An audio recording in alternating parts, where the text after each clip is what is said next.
Buen día, amigos. Dios bendiga de una manera muy especial a cada uno de ustedes que pueden escucharme en este día. Continuamos con las enseñanzas de nuestro Señor Jesús según la Biblia. En el libro de Mateo, el capítulo 5, el versículo 21 nos dice así: Oísteis que fue dicho a los antiguos, no matarás, y cualquiera que matare será culpable de juicio. Entonces dice nuestro Señor Jesús, oísteis que fue dicho a los antiguos. Quiere dar a entender que estos mandamientos ya existían. En el libro de Éxodo, el capítulo 20, el versículo 13, que es el Antiguo Testamento, dice, no matarás. Este es el mandamiento. Entonces, cuando se dice no matarás, todos entendemos que no matarás quiere dar a entender que no vas a derramar sangre de tu hermano o de tu prójimo. No lo vas a golpear al punto de que tenga que ir al descansar a la sepultura, porque de esa manera has matado. Entonces dice nuestro Señor Jesús, no matarás, y cualquiera que matare será culpable de juicio. Eso fue lo que se dijo en el pasado, y así lo entienden todos. Entonces, desde el pasado o del Viejo Testamento, ya había sido dada la ley de Dios, los mandamientos de Dios. Pero muchas personas lo malinterpretaban y muchos incluso distorsionaban la ley de Dios, los mandamientos de Dios, y lo acomodaban a su conveniencia. Pero nuestro Señor Jesús en esta ocasión lo va a explicar más claro. Dice en Mateo 5:22, pero yo os digo que cualquiera que se enoje contra su hermano será culpable de juicio, y cualquiera que diga necio a su hermano será culpable ante el concilio, y cualquiera que diga fatuo a su hermano quedará expuesto al fuego del infierno. Entonces, solo con que te enojes con tu hermano, ya estás quebrantando el mandamiento de no matarás. Solo con que llames necio a tu hermano o lo insultes, ya estás quebrantando el mandamiento de no matarás. Solo con que llames fatuo a tu hermano, que en otras palabras quiere decir necio, desentendido o bruto. Solo con que llames a tu hermano fatuo, ya quedas expuesto al fuego del infierno. O sea, si te enojas con tu hermano, ya estás quebrantando el mandamiento de no matarás.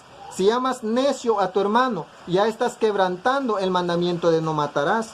Si llamas fatuo a tu hermano, si lo insultas, si lo ofendes, ya estás quebrantando el mandamiento de no matarás.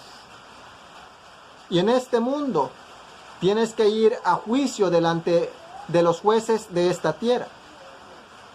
Pero delante de Dios estás en peligro del fuego del infierno. En Primera de Juan 3:15 dice, todo aquel que aborrece a su hermano es homicida, y sabéis que ningún homicida tiene vida eterna, vida permanente en él. Entonces vemos que en la primera carta de Juan, el capítulo 3, el versículo 15, habla de lo mismo. Cualquiera que aborrece a su hermano, cualquiera que desprecia a su hermano, cualquiera que insulta a su hermano, cualquiera que se enoja con su hermano, quebranta el mandamiento, como dice nuestro Señor Jesús, de no matarás.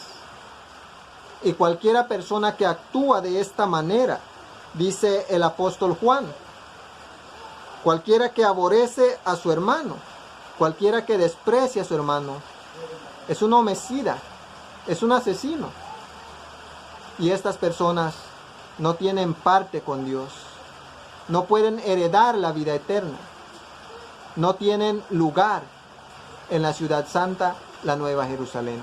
Entonces esto es lo que enseña nuestro Señor Jesús. Cualquiera que está enojado con su hermano está quebrantando el mandamiento de no matarás. Cualquiera que llama necio a su hermano está quebrantando el mandamiento de no matarás. Cualquiera que llama fatuo a su hermano está quebrantando el mandamiento de no matarás. Y en este mundo habrá juicio para esas personas. Y con Dios están expuestos al fuego del infierno. En Mateo 5, 23 y 24 nos dice, por tanto, si traes tu ofrenda al altar y ahí te acuerdas de que tu hermano tiene algo contra ti, deja ahí tu ofrenda delante del altar y anda, reconcíliate primero con tu hermano y entonces ven y presenta tu ofrenda. Entonces, cuando estamos enojados con nuestros hermanos, cuando ofendemos a nuestros hermanos, cuando insultamos a nuestros hermanos, cuando llamamos fatuo a nuestros hermanos, no podemos llevar nuestra ofrenda al Señor, porque no puede ser aceptada de esa manera. En especial cuando nuestra vida es la ofrenda que le estamos ofreciendo al Señor. Es necesario ir a reconciliarnos con nuestros hermanos.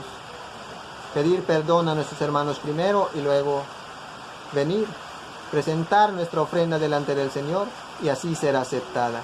Así es que cuando tenemos problemas con nuestros hermanos, cuando vivimos enojados con nuestros hermanos, cuando vivimos insultando a nuestros hermanos, cuando vivimos disgustados con nuestros hermanos, no podemos presentar a Dios una ofrenda que pueda ser aceptable delante de su presencia. Así es que para presentar a Dios una ofrenda es necesario estar en paz con nuestros hermanos y con todos por igual. Mateo 5, 25 al 26 dice: ponte de acuerdo con tu adversario pronto, entre tanto que estás con él en el camino. No sea que el adversario te entregue al juez y el juez al alguacil, y seas echado en la cárcel. De cierto te digo que no saldrás de ahí hasta que pagues el último cuadrante, o sea, el último centavo. Vemos que cuando nuestro Señor Jesús enseñaba, Él trataba de ilustrar sus enseñanzas con hechos de este mundo. Entonces, en esta ocasión, compara el juicio de los hombres con el juicio de Dios. Y dice: ponte de acuerdo con tu adversario mientras estás en el camino todavía. O sea, antes que llegues a los magistrados de esta tierra. Ponte de acuerdo con tu adversario. Pide perdón, haz paz con tu adversario. Porque si esperas hasta que llegues delante del tribunal, delante del juez, tú serás juzgado y serás echado a la cárcel, y de ahí no saldrás hasta que pagues el último centavo. Entonces, a nosotros los cristianos nos quiere decir que ahora que estamos vivos, tratemos de vivir en paz con nuestros hermanos. Que si hemos ofendido a alguno, que vayamos y pidamos perdón para estar en paz con ellos en esta tierra, para que cuando nos muéramos estemos en paz con Él, y para que el día del juicio no lleguemos a tener ese castigo que será aplicado a nuestra vida.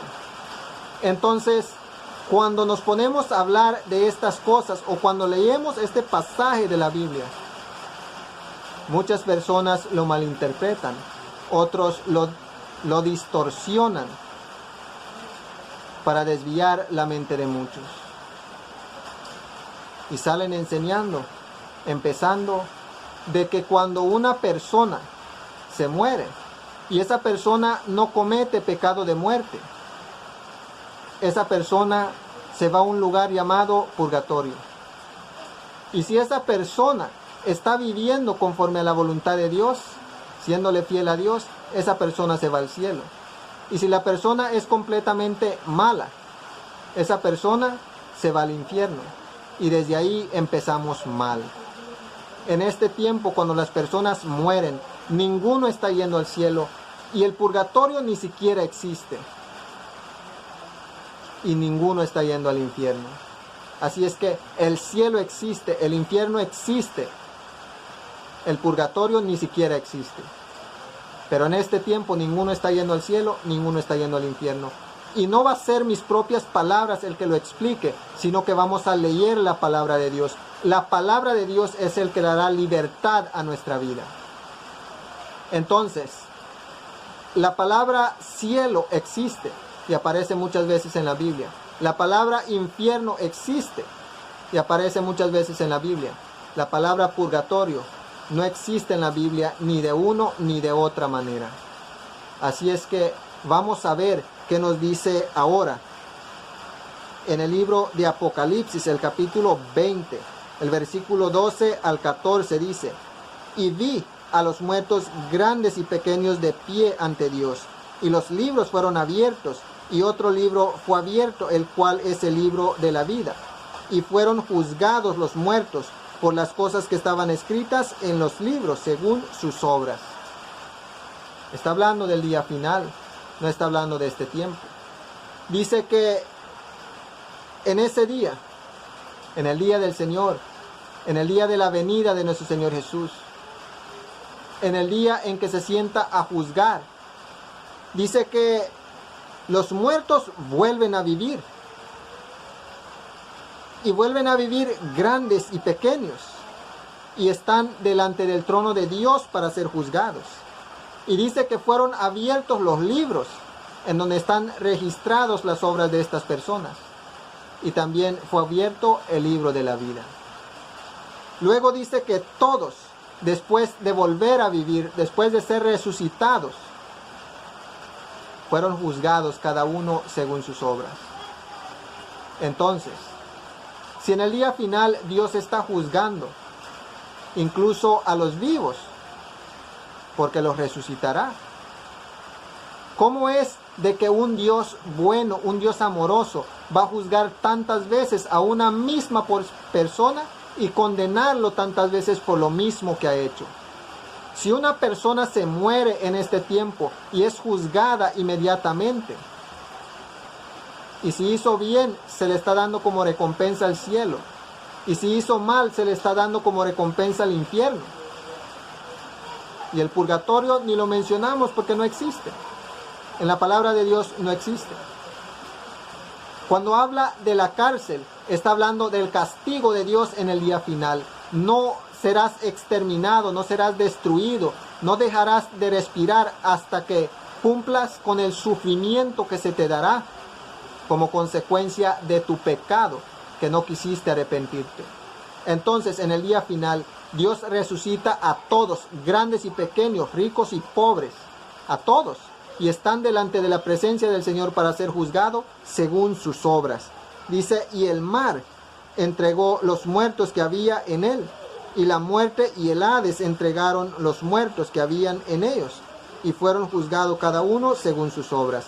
Entonces, dice la palabra de Dios que ninguno se escapa. Los que murieron ahogados, los que murieron en el mar, en las fuentes de las aguas, ellos también son resucitados. Los que estaban en el sepulcro también fueron resucitados.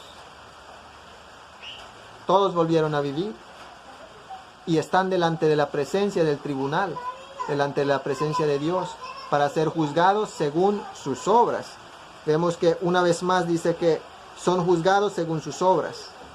Y dice, y la muerte y el Hades fueron lanzados al lago de fuego. Esta es la muerte segunda, más claro que el agua.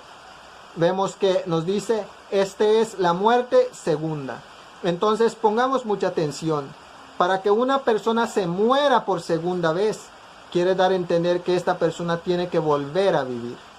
Entonces, si en este tiempo nos estamos muriendo, y si el que se muere y es bueno se va al cielo, ¿para qué va a ser resucitado? Para ser recompensado otra vez con lo mismo que ya tiene.